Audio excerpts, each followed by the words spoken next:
ನಾಳೆಯಿಂದ ಪ್ರಾಕ್ಟೀಸ್ ಕಣೋ, ಬಂದ್ಬಿಡು. ಪ್ರಾಕ್ಟೀಸ್ ಮಾಡೋ ಮೂಡ್ ಇದೆಯಲ್ಲಕ್ಕೆ. ನಾವ್ ಯಾವ ಮೂಡ್ಗೂ ಕಾಯಲ್ಲ, ಗೊತ್ತಲ್ಲ. ಪ್ರಾಕ್ಟೀಸ್ ಅಂದ್ರೆ ಪ್ರಾಕ್ಟೀಸ್. ಮತ್ತೆಂತಿಗೆ ಸ್ವಲ್ಪ ದಿವಸ ಬಿಟ್ಬಿಟ್ಟಿದ್ದು? ಅದೆಲ್ಲ ಬಿಡೋ, ನಾಳೆಯಿಂದ ಪ್ರಾಕ್ಟೀಸ್. ನೀನ್ ಬರ್ತಾ ಇದೀಯ ಅಷ್ಟೇ. ಸರಿ ಬರ್ತೀನಿ, ಆದ್ರೆ ಸ್ವಲ್ಪ ಬೇಗ ಕಳ್ಸ್ಕೊಟ್ಬಿಡ. ಏನಂತ ಗನಂದಾರಿ ಕೆಲ್ಸ ನಿನ್ಗೆ? ಕೆಲ್ಸ ಇದೆ ಒಂಥರ, ನಿನ್ ಕೆಲ್ಸನೇ. ನನ್ ಕೆಲ್ಸನಾ? ನಾನೇನ್ ಕೆಲ್ಸ ಕೊಟ್ಟೆ ನಿಂಗೆ? ನೀನ್ ಕೊಟ್ಟಿದ್ದಲ್ಲ, ಅದಕ್ಕೆ ಕೊಟ್ಟಿದ್ದು.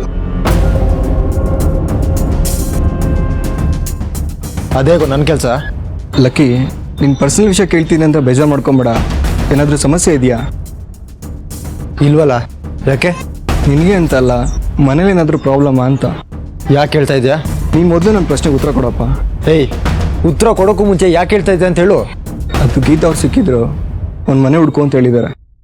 ಮನೆ ಹುಡ್ಕ ಕೇಳಿದ್ಲಾ? ಬಾಡಿಗೆ ಒಂದ್ ಮನೆ ನೋಡಿ, ಚಿಕ್ಕದಾದ್ರೂ ಪರವಾಗಿಲ್ಲ ಅಂದ್ರು. ಕೇಳ್ಬೇಕಿತ್ತು, ಯಾಕೆ ಮನೆ ಅಂತ. ಕೇಳಿದೆ, ನಮ್ಮ ಅತ್ತೆ ಮಾವನ ಜೊತೆ ನಾನು ಆ ಮನೇಲಿ ಇರ್ಬೇಕು ಅಂತ ಅಂದ್ರು.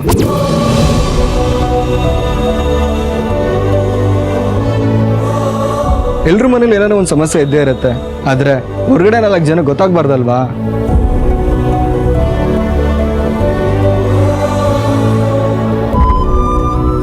ಗೀತಾ ಅವರು ಬಾಡಿಗೆ ಮನೆ ನೋಡ್ತಾ ಇದ್ದಾರೆ, ಅಲ್ಲಿಗೆ ನಿಮ್ಮ ಅಪ್ಪ ಅಮ್ಮನ ಹೋಗ್ತಿದ್ದಾರೆ. ಸಂಕೆ ದೀಪದಲ್ಲಿ ನರಸಿಂಹಣ್ಣಿಗೆ ಎಂಥ ಮರ್ಯಾದೆ, ಏನ್ ಹೆಸರಿದೆ. ಅವ್ರು ಯಾವ್ದೋ ಸಣ್ಣ ಬಾಡಿಗೆ ಮನೇಲಿ ಇರ್ತಾರಂದ್ರೆ ಊರಿನ ಜನ ಏನ್ ಮಾತಾಡ್ಕೊಂತಾರೆ. ಮನೇಲಿ 4 ಗೋಡೆ ಮಧ್ಯೆ ಇರಬೇಕಾಗಿರೋ ವಿಷಯ ಬೀದಿಗೆ ಬಂದ್ರೆ ಚೆನ್ನಾಗಿರಲ್ಲ ಲಕ್ಕಿ.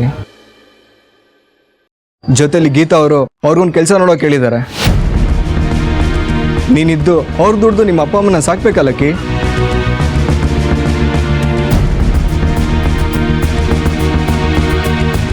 ಲಕ್ಕಿ, ಲಕ್ಕಿ,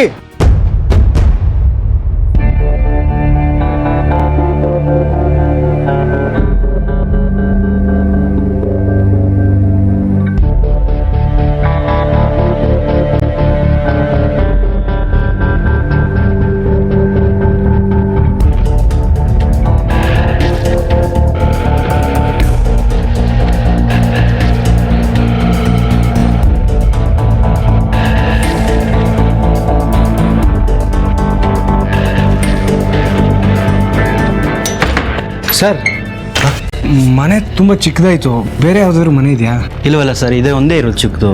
ಇಲ್ಲಿ ಮುಂದೆ ಯಾವುದು ಅಂತೆ ಒಮ್ಮೆ ದೊಡ್ಡ ಮನೆ ನಮಗಿಲ್ಲ. ಸರಿ ಸರ್. ಸರಿ.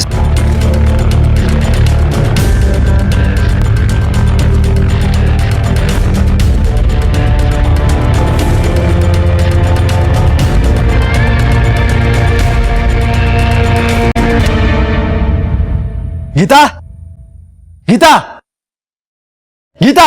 ಓಹೋ, ಲಕ್ಕಿ ಅವರು ಬಾಪ. ನಾನ್ ಬರಲ್ಲ. ಇದೇನಪ್ಪ ಹಿಂಗಂತಿದ್ಯಾ? ಅಪರೂಪಕ್ಕೆ ನಮ್ಮನೆಗ್ ಬಂದಿದ್ಯಾ? ಬಾ.